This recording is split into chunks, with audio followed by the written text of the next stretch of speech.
Hello साଙ୍ଗମାନେ welcome କରୁଛି ମୋ ଚ୍ୟାନେଲରେ। ଦେଖନ୍ତୁ ଫାଷ୍ଟ ହେଉଛି ଅଷ୍ଟପ୍ରହରୀ, ମାନେ ଆର ହେଉଛି ଅଷ୍ଟପ୍ରହରୀ। ଆମେ ଆମ ଶାଶୁଘରକୁ ଆସିଛୁ, ନୂଆ ନୂଆ କାହା ଶାଶୁଘର ଘରେ ଅଷ୍ଟପ୍ରହରୀ ହେଇଛି। ଦେଖନ୍ତୁ ପ୍ରାୟତଃ ସନ୍ଧ୍ୟାବେଳେ ଆଳତି ବେଳେ କେମିତି ଦୀପ ଲଗା ହେଉଛି ଅଷ୍ଟପ୍ରହରୀ ଦେଖିଦିଅନ୍ତୁ। ଲାଇନ୍ ଏଇଠି ବସି ପୂଜା କରୁଛନ୍ତି। ଆପଣ ପ୍ଲିଜ୍ ଶୁଣନ୍ତୁ, ମୁଁ ଟିକେ ମଝିରେ ମଝିରେ ଭଏସ୍ ଦେଇଦେଉଛି କାରଣ କପିରାଇଟ୍ ହେଇଯିବ।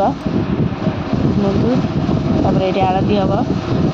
ଆଳତିରେ ସନ୍ଧ୍ୟାବେଳେ ଆଳତିରେ ହୁଳହୁଳି ଶଙ୍ଖନାଦରେ ବଢ଼ିଆ, ମାନେ ଗାଁରେ ପୁରା କମ୍ପି ଯାଉଥିଲା। ଅଷ୍ଟପ୍ରହରୀ ଆଳତି ଦେଖନ୍ତୁ ସବୁ ଠିଆ ହେଇଥିଲୁ।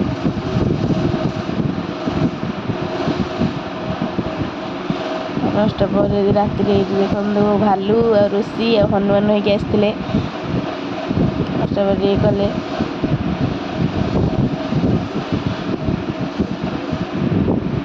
ବହୁତ ନାଚିଲେ, ବହୁତ ମଜା ହେଲା ଅଷ୍ଟପ୍ରହରୀରେ।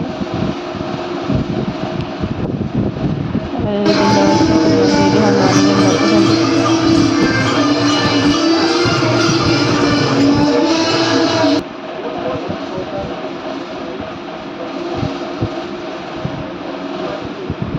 ତା ପରଦିନର ଭିଡ଼ିଓ, ଅଷ୍ଟପ୍ରହରୀର ଶେଷ ଇଏର ସବୁ ଏଇଠି ଫଗୁ ଖେଳିକି କେମିତି ନାଚୁଛନ୍ତି, ଭଲ ଇଏ କରିକିରି ତା ଉପରୁ ଚଢ଼ିକି କେମିତି ଦେଖିନିଅନ୍ତୁ, ବଢ଼ିଆ ସେ ହେଲା।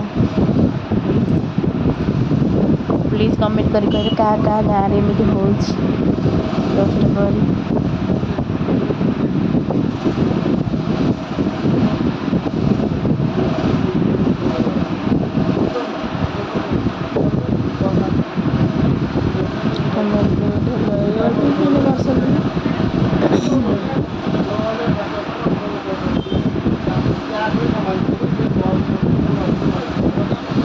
କେମିତି ବଢ଼ିଆ ବାଗେଇ କରୁଛନ୍ତି, ତାପରେ ଏଇଠି ଗଡ଼ୁଛନ୍ତି। ତାପରେ ଦ୍ୱିପହର ବଢ଼ିଆ ମଜାମସ୍ତିରେ ଚାଲିଲା। ରଙ୍ଗୋଲି ତ ସମସ୍ତେ ରଙ୍ଗୀନ ହେଇଯାଇଥିଲେ।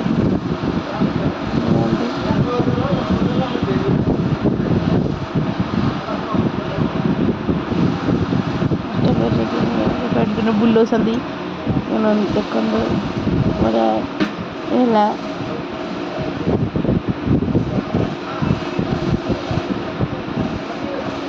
ତାପରେ ଏଇଠି ବଢ଼ିଆ ନାଚୁଛନ୍ତି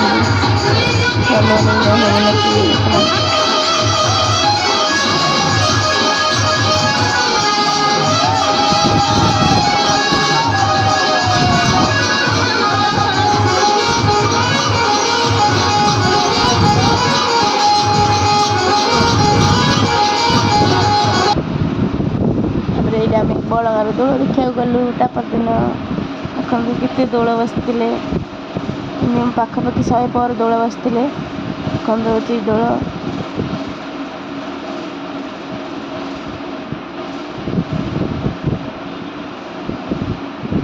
ଚାରିଆଡ଼େ ମେଳନ ପଡ଼ିଆ ବସିଥିବ, ବଳଙ୍ଗର ମେଳନ ଏଇଠି। ଆମେ ସେଦିନ ଆସିବି ବୋଲି ମୁଁ ଟିକେ ଦିନ ଦେଖିଦେଲି, ରାତିରେ ବହୁତ ମଜା ହେଇଥାନ୍ତା। ଆମେ ପଳେଇ ଆସିଲୁ ପୁରୀ। ମୋ ଚ୍ୟାନେଲ୍ ଯଦି ଭଲ ଲାଗିଥିବ ଆପଣମାନଙ୍କୁ, ପ୍ଲିଜ୍ ସବସ୍କ୍ରାଇବ୍ କରିବେ। ମୋ ଚ୍ୟାନେଲ୍ ଲାଇକ୍ କମେଣ୍ଟ କରି କହିବେ କାହା ଗାଁରେ ଏମିତି ହେଉଛି।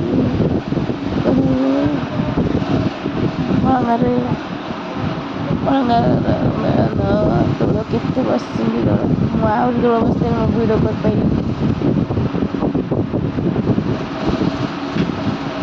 ମେଘ ଆଇଲାଣି, ମୋତେ ସବୁ ଘୋଡ଼େଇ ପକାଉଛନ୍ତି ଦିଅନ୍ତି।